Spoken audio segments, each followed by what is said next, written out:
Hoy en Tecma hablaremos de los parámetros de la ecuación lineal, en específico de la ordenada al origen, de la forma y igual a mx más b.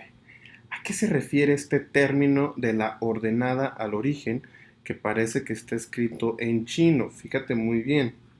Resulta que debes recordar que en un plano cartesiano, al eje horizontal se le puso el nombre de abscisas. René Descartes, un francés muy viejito ya. Y al eje vertical le puso el nombre de las ordenadas. ¿Ok? Entonces, cuando hablamos de una ordenada al origen, el origen en un plano cartesiano se refiere a este punto en el que se intersectan las dos rectas. Entonces, una ordenada que esté alineada al origen es cualquier punto que intersecta al eje vertical. ¿Ok? Entonces, en una ecuación, su ordenada al origen obligatoriamente va a pasar por el eje vertical, el eje de las ordenadas.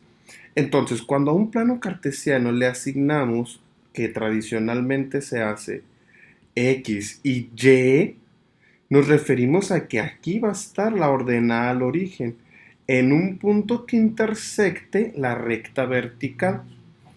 Supongamos el primer ejemplo. Si tenemos y igual a 3x más 1, este más 1 es la ordenada al origen. ¿Ok? Entonces, ¿qué dice? ¿Qué quiere decir eso? Que en Y, en el eje vertical, en el más 1, por ahí va a pasar esta recta. Si fuera Y igual, lo voy a poner de otro color para no perdernos.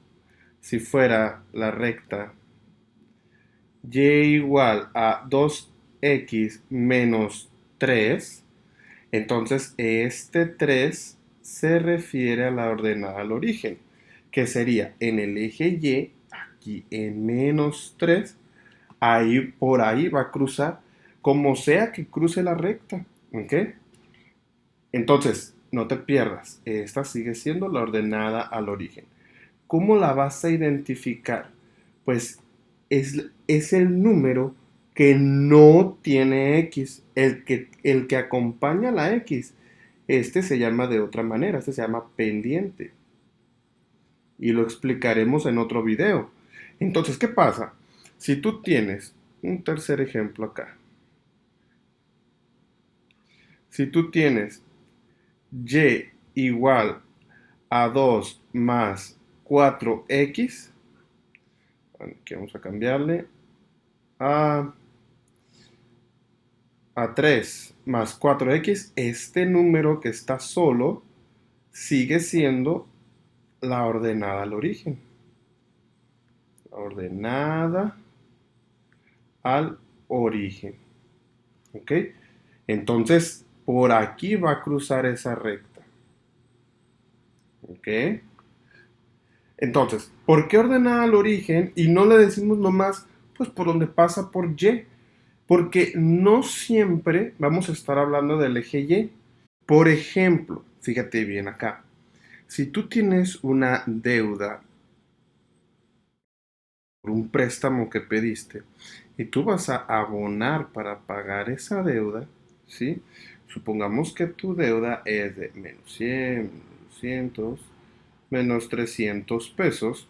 Aquí estaría tu deuda en el momento cero. Es decir, cuando tú recién pides el préstamo, pues aún no has abonado nada, ¿no? Entonces aquí está tu ordenada al origen. Ordenada al origen. Si te fijas, no hay ninguna y eso no importa, porque lo único que tenemos, por ejemplo, es que de aquí tu préstamo lo vas a ir saldando. O sea, va a ir en esta dirección los pagos de tu deuda. Pero aquí es donde empieza todo, ordenada al origen. Un punto bien importante aclarar es la coordenada que se forma. Coordenada. Porque aquí estamos hablando de que en en el eje horizontal estamos en cero y en el eje vertical estamos en menos 300. Por lo tanto, sería 0, menos 300. Esa sería la coordenada de la ordenada en el origen. No te pierdas en estos nombrecitos, es importante identificar. Por ejemplo, aquí la coordenada de este punto sería 0, menos 3. Este punto sería 0,1 y en este punto sería 0,3. Si te fijas, siempre las ordenadas al origen van a tener en su eje horizontal el cero, porque es al origen. Espero que hayas comprendido el concepto de la ordenada al origen. Nos vemos al siguiente video.